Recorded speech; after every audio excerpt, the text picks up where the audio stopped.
Boa noite, bem-vindos a TAV, oitavo dia de devocional para homens. E hoje nós vamos falar sobre um tema complicado, eu posso dizer dessa forma, e delicado. Por quê? Porque a palavra de hoje ela está lá em Efésios 5:25 e o nosso tema é marido ou só colega de quarto? A palavra diz o seguinte, ó, maridos, amai vossas mulheres como também Cristo amou a igreja e a si mesmo se entregou por ela.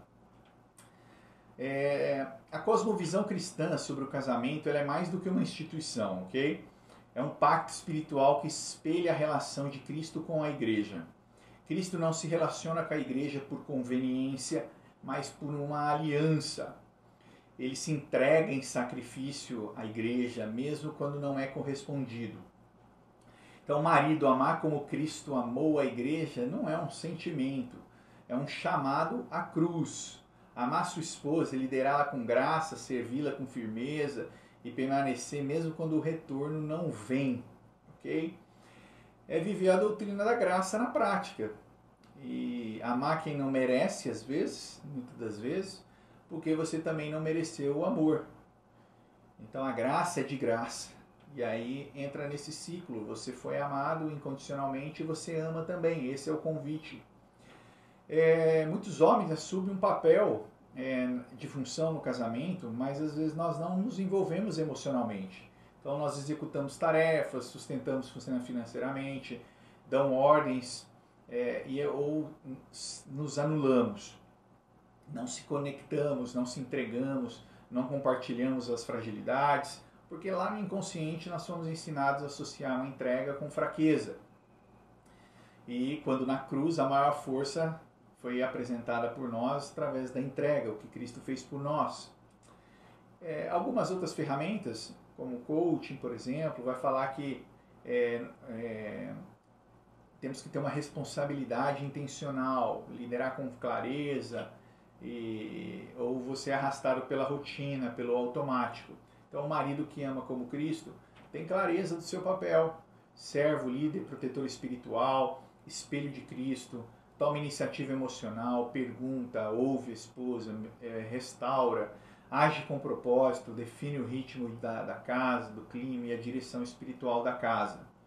Se você não sabe o que a sua esposa sente, você não está liderando, está apenas coexistindo com ela, compartilhando o CPF no mesmo ambiente. E aí, antes de começar, estava pensando perguntas, as velhas perguntas. Você sabe o que a alma da sua esposa precisa? Ou só sabe o que ela te cobra? Você lidera o clima emocional do seu lar ou reage só ao que acontece? Você ora com a sua esposa ou só fala com Deus quando briga com ela? Então, pergunte à sua esposa essas coisas com humildade. O que em mim te machuca? Eu tenho perguntado isso para a Juliana. O que eu ainda não percebi? Qual foi a última vez que você se sentiu verdadeiramente amada por mim? Às vezes envolve você fazer algo em silêncio, lava uma louça, abraça, ora com ela, ou se sem corrigir. Enfim, às vezes é difícil fazer essas perguntas porque o clima não está bom. E essas perguntas, você vai concordar comigo, você vai falar assim, puta que saco. Por que saco? Porque realmente vai entrar em feridas, em coisas desagradáveis. Então você precisa se posicionar e se preparar para essa conversa. E eu estava aqui antes, tive esse momento com Juliana e estava orando, Senhor, me perdoa pelas vezes que eu não fui, que eu fui só presença física, ausência emocional. Me ensina a amar como você ama, com sacrifício, com intenção, com graça.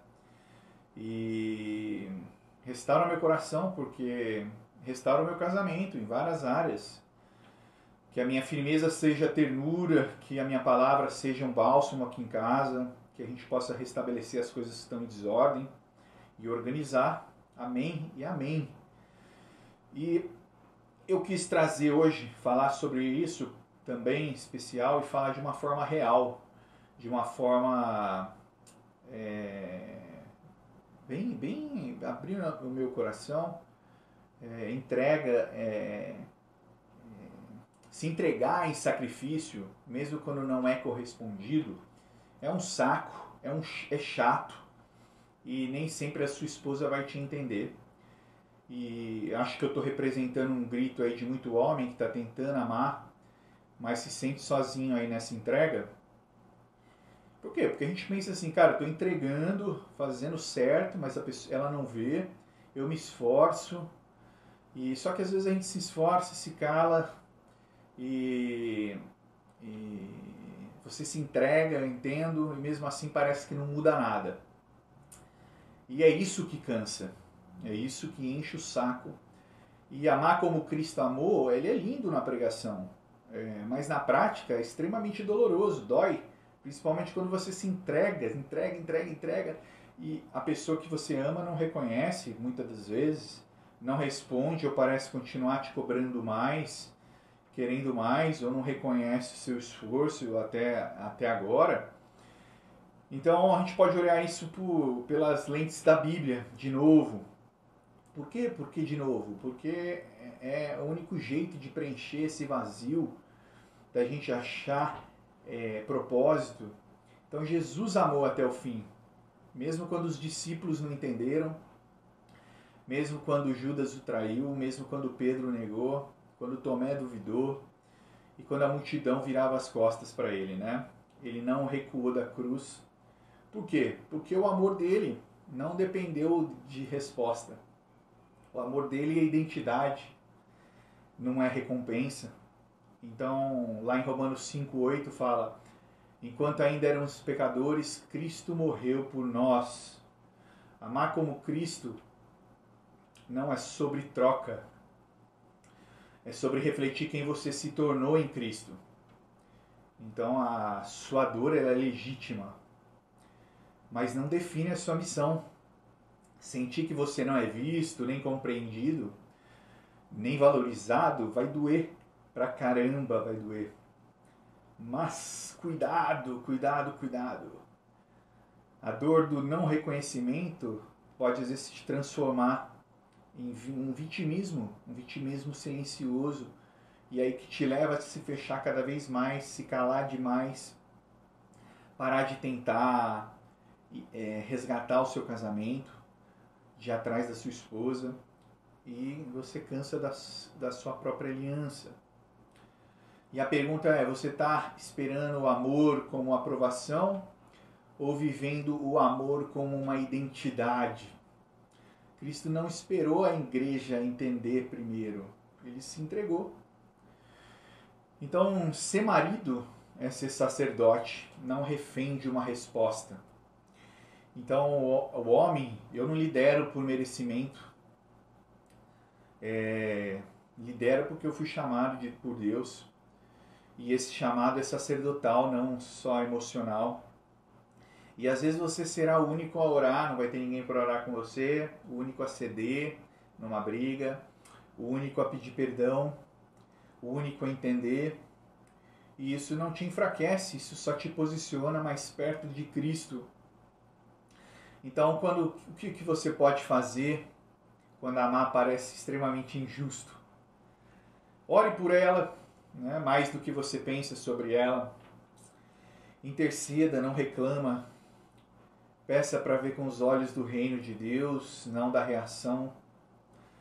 Fala com verdade, não com cobrança.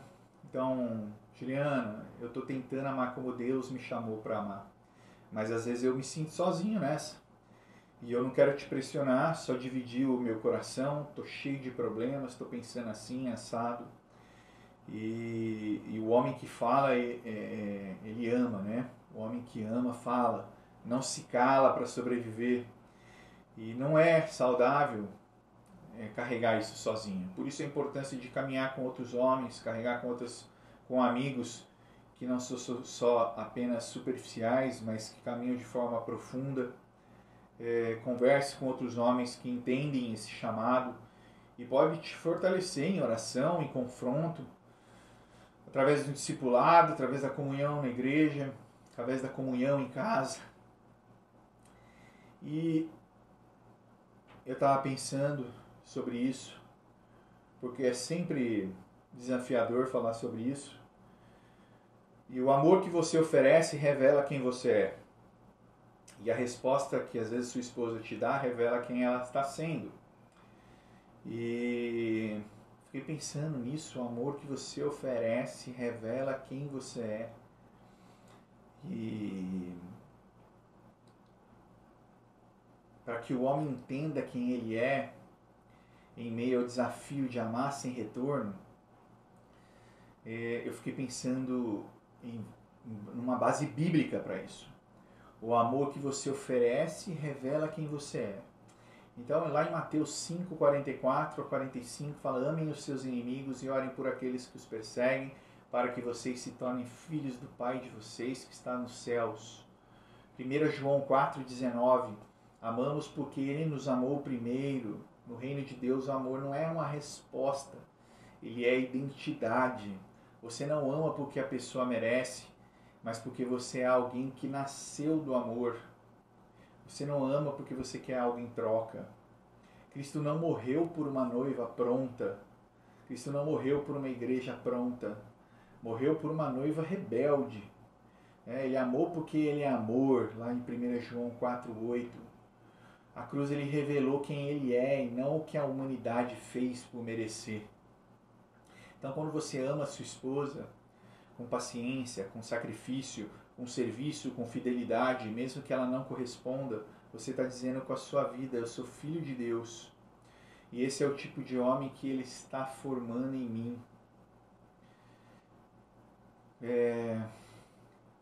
A resposta que ela dá, sua esposa pode dar, revela quem ela está sendo.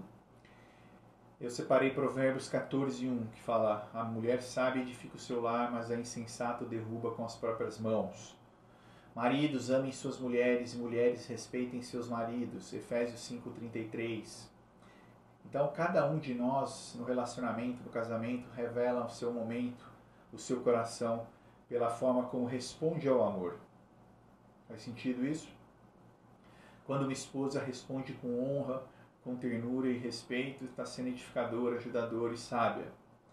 Quando responde com frieza, desprezo, indiferença ou manipulação, está revelando um coração ferido, um coração confuso ou endurecido. E isso não a define, nem ela nem a você eternamente. Revela onde você está com o seu coração, revela onde ela está com o coração dela.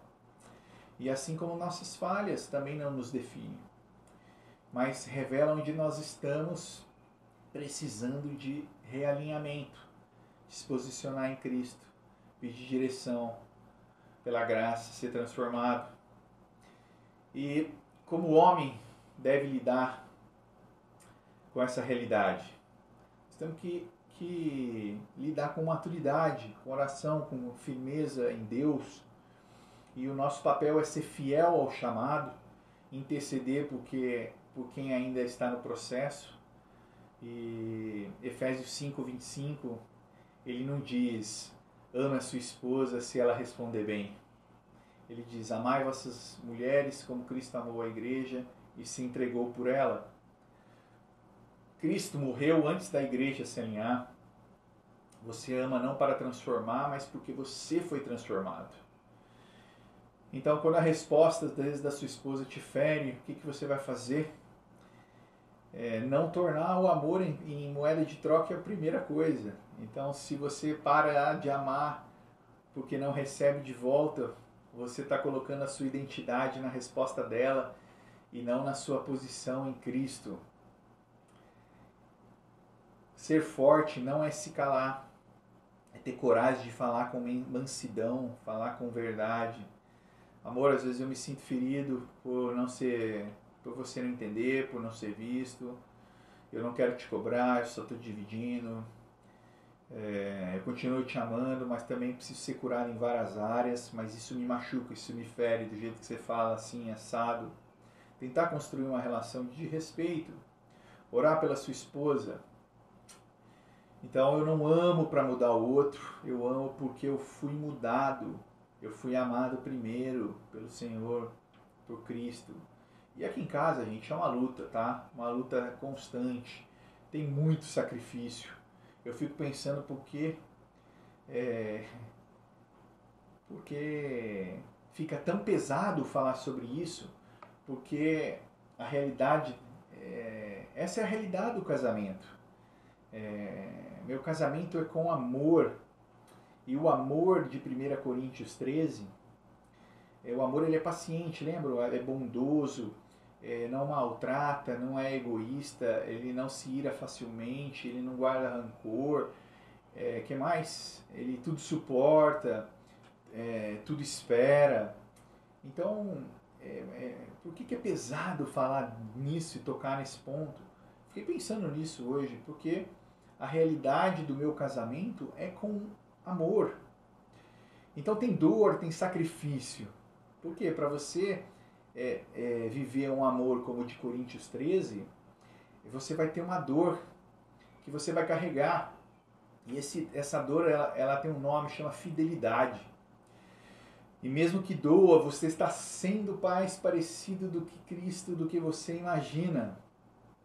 E eu parei para pensar e eu falei, acho que eu vou ter que falar sobre a diferença entre fidelidade e lealdade. A fidelidade é um compromisso com a verdade, com o caráter de Deus. É uma aliança, é uma obediência, é uma constância. Fidelidade é permanecer mesmo quando o outro não corresponde. É se manter firme ao que é certo, mesmo quando você tem 1000 motivos para desistir. Então a fidelidade é um pacto com Deus antes de ser com outra pessoa, antes de ser até com a sua esposa. Então, no casamento, fidelidade é amar mesmo quando não há retorno, mesmo quando você passa por dificuldades, ser constante mesmo quando não há clima para ser constante, permanecer mesmo quando dói, porque você está alinhado com Deus, não apenas com o que a sua esposa te dá. E lealdade é um compromisso com a pessoa, a causa, com a relação, apenas um afeto, um alinhamento emocional e relacional. Lealdade você está junto, apoiar, defender, proteger, mas pode ser condicional. É muito tênue a diferença. Você é leal enquanto você se sente respeitado, valorizado, incluído.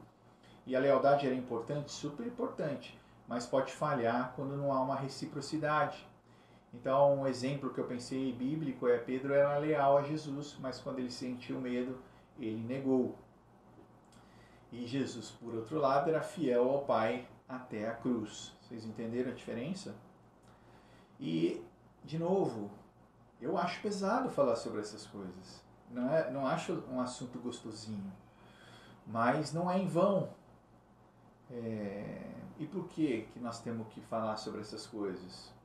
Fiquei pensando de novo, eu já dei esse exemplo para vocês, nós estamos parecendo, às vezes, quando a minha filha reclama que a minha outra filha não quer mais brincar. Então não quer brincar de ser adulto, não quer brincar de ser um cristão maduro, então o Senhor te chamou para o play, né? Vamos para cima. Você não está amando porque é fácil, você está amando porque você foi transformado.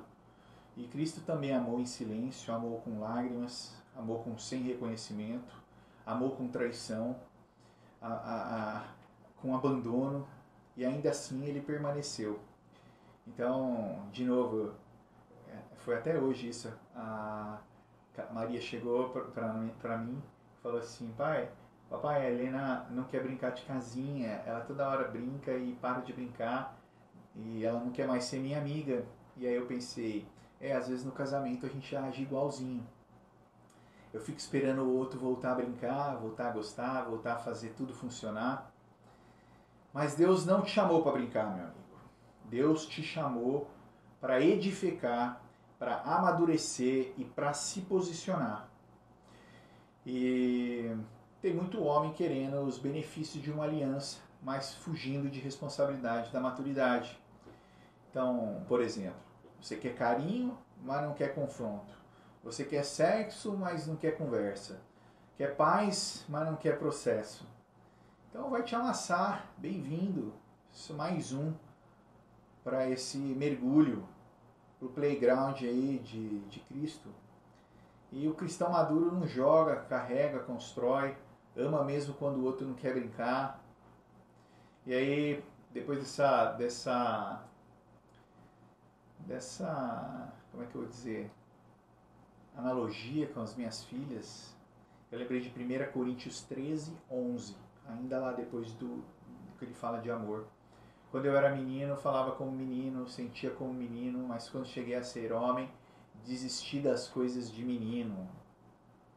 Então é uma frase para você queimar aí no coração, uma passagem para queimar num coração de homem. Então, se ela parou de brincar, se sua esposa parou, talvez seja Deus te chamando para ser um homem de verdade. E sabe qual que é o lugar onde homem maduro se encontra? É no secreto, é de joelho, é nos pés de Cristo, sem plateia, no playground aí de Deus. Então o Senhor te chamou para o play, mas não é brinquedo, é batalha diária. Então quando o casamento é mais feito de dor do que de festa, o coração grita. E Deus responde com ternura, responde com firmeza. E aquele que lembrei de Salmos é aquele que semeia com lágrimas, com júbilo ceifará. Acho que é Salmo 126. E você não está perdendo, você está plantando. E Deus não desperdiça nenhuma lágrima de quem ama em fidelidade e não em troca. Mas deixa eu te dizer isso com amor, amor de irmão também, de companheiro de batalha. Você não foi chamado para sobreviver num casamento morto, não. Você foi chamado para carregar a presença viva de Cristo dentro do seu casamento. E isso começa dentro de você. Não começa você falando para sua esposa o que ela deve fazer. Talvez sua esposa não mudou, talvez ninguém te entende, mas Cristo te entende. E quando você se sente sozinho, Ele está no meio. Quando tudo em você quer desistir, o Espírito te sustenta. Então não ignora essa dor, mas não fuja dela. Ressignifica, redime, vai a Cristo. A dor que você sente, ela não é sinal de fraqueza, mas de que você está lutando por algo que vale a pena. E quando você se posiciona de novo, a graça e o Espírito Santo vai mudando o seu caráter e você vai mudar através de um processo. E aí o que fazer agora? Fala com Deus antes de falar até com a dor. Ora rasgado, fala tudo. Grita se você precisar, mas fala com Deus, fica bravo. Não carrega sozinho, chama homens de verdade para caminhar com você. Às vezes a gente precisa ouvir. Você se isolar, espiritualmente falando, te deixa mais enfraquecido ainda. E continue sendo fiel, mas não mudo, não calado. Então a verdade com amor é melhor do que o silêncio. O silêncio vai te matar, vai te corroer, vai te deixar amargurado. E sim, amar vai te custar, mas o casamento ele também é um presente. Então eu vou tentar deixar leve agora, já que eu falei coisas só que amassam. E eu vou tentar terminar deixando mais leve. Então no casamento é que você é mais conhecido. E aí pode ser ainda mais amado. É onde suas falhas são expostas, mas onde a graça pode se manifestar todos os dias. Basta você se posicionar em Cristo, parar, sair daquela rotina de distração, ter um tempo a sós. Casamento é proteção emocional e espiritual, melhor serem dois do que um. Eclesiastes 4:9. Então, quando um cai, o outro levanta, dá força. Quando o outro está fraco, o outro intercede. Casamento é um ambiente mais fértil para você formar seu caráter. Então, você é confrontado a todo tempo, refinado, amadurecido. Isso se transforma num homem mais parecido com Cristo. Casamento é alegria, simples, rir junto, dividir história, ter com quem contar. Desde o café da manhã, troca de olhar. Existe beleza no cotidiano, no seu ordinário. Casamento é onde o propósito floresce, não é só a parceria, é uma aliança espiritual, cumprir um chamado de Deus junto, falar de Deus, falar do Evangelho. Casamento é testemunho, enfim. Tem dias difíceis, mas também tem dias de riso lá no sofá, tem oração de mão dada, tem perdão que cura e vai melhorando cada vez mais a relação, a intimidade. E aí você, acima de tudo, tem a chance de construir algo eterno. Um dia de cada vez. É isso no dia de hoje. Acho que foi bem profundo. Eu espero que eu tenha passado um pouco para vocês o entendimento dessa palavra e a responsabilidade que nós temos também e a graça de podermos, através do casamento, tornar-nos parecidos com Cristo. Shalom!